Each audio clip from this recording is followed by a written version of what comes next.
कि कोई एक ऐसी चीज बताओ जो आज यहाँ पर सुधार करने की जरूरत हो, जिससे ये और सुंदर बन सके।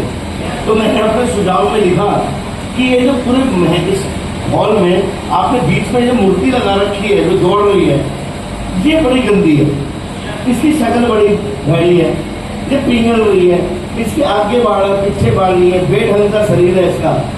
तो साहब स्पेशल उस म्यूजियम का ऑफिसर मेरे घर पे आया और साहब उसे कहने लगा कि जनाब, जिसको आप सबसे भव्य मूर्ति कह रहे हो वो जिंदगी की सबसे बेहतरीन मूर्ति है, क्योंकि ये जो मूर्ति है ये वक्त की मूर्ति है।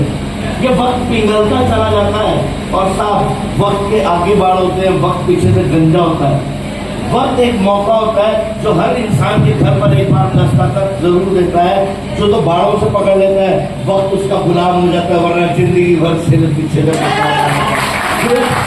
अपने वर्ड जोड़ता है, फिर एक वर्ड अपने जीवन में जोड़ता है। क्या वो वर्ड जानना चाहते हैं? और उस सब का नाम है काश।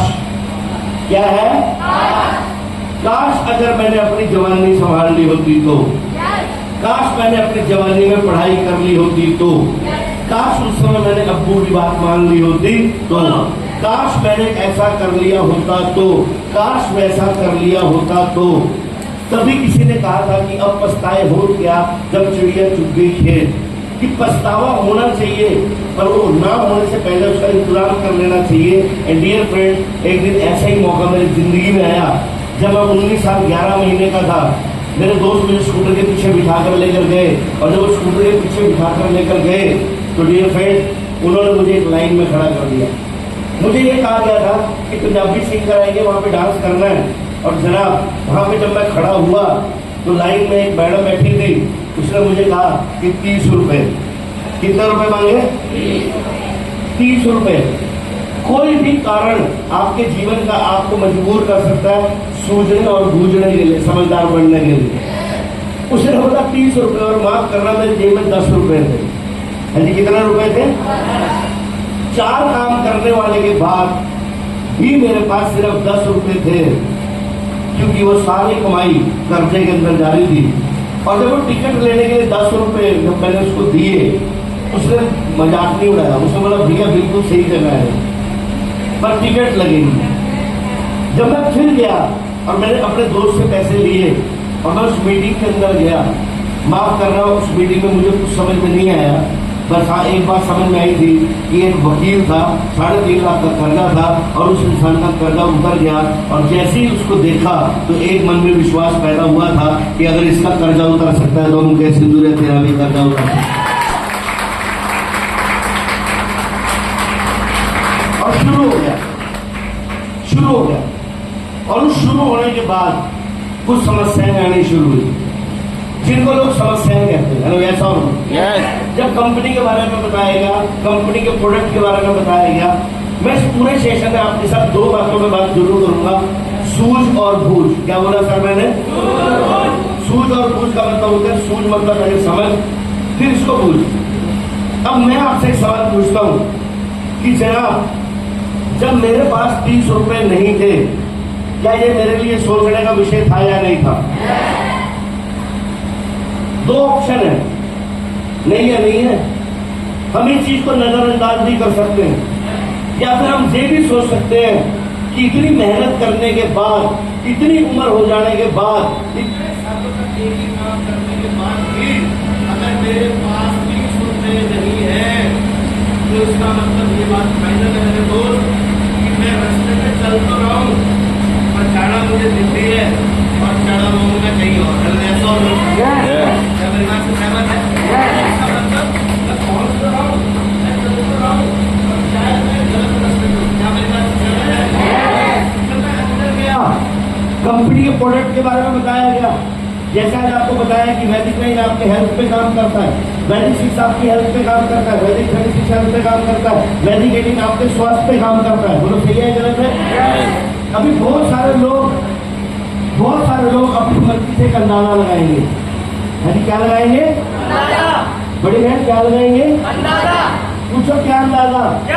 ये बहुत महंगा है, ये बहुत लोग ऐसा कहते हैं बहुत महंगा, और मैं कहता हूं कि सॉरी, मैं आपकी बात नहीं कर रहा हूं। अगर मैं अपनी बात करूं तो उस समय मेरे को जब प्रोडक्ट के बारे में बताया गया था, मुझे एक बात समझ में आई थी, ये महंगा नहीं है, मेरी खरीदने की औकात नहीं है।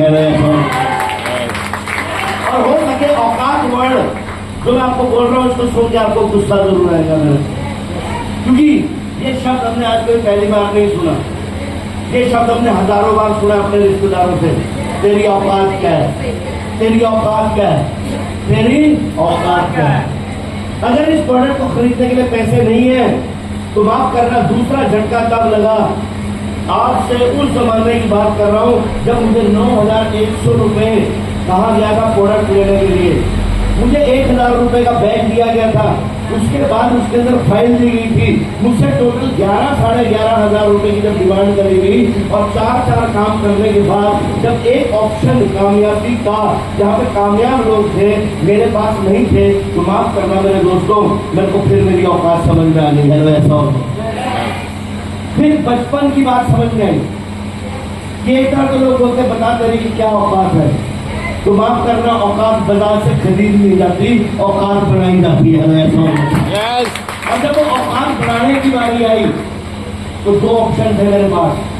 पहला ऑप्शन तो ये था कि बड़े आसानी से लोगों की तरह मना कर देता, या फिर मैं इंतजाम करता, वो ये सही है गलत है।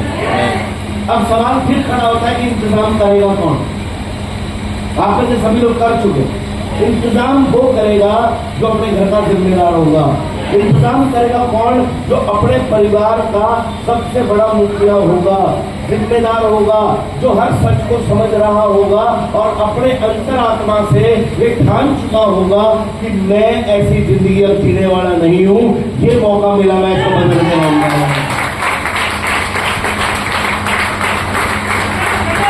मेरे यहाँ तक पहुंचने में अगर आप सबसे ज्यादा किसी का योगदान जानना चाहते हैं, क्या आप जानना चाहते हैं कौन थे वो थे तजुर्बेकार लोग।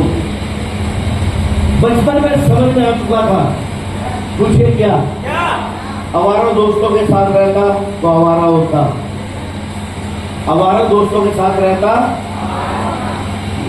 बेरोजगारों के साथ रहता। मैंने आपको बोला था ना, अपनी उम्र से बड़े दोस्त और कामयाब दोस्त बनाना। पूछो क्यों? क्योंकि पैसा नहीं चाहिए, तजुर्बा चाहिए, तजुर्बा।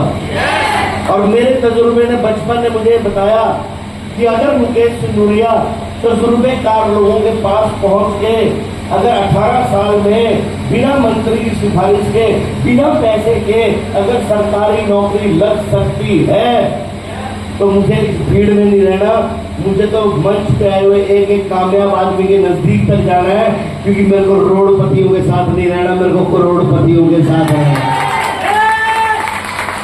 मैंने पूछा बड़े सीनियरों से, मैंने पूछा बड़े सीनियरों से, आप ही पूछोगे, सिंधूरिया भाई को मिलना होगा तो क्या करना पड़ेगा?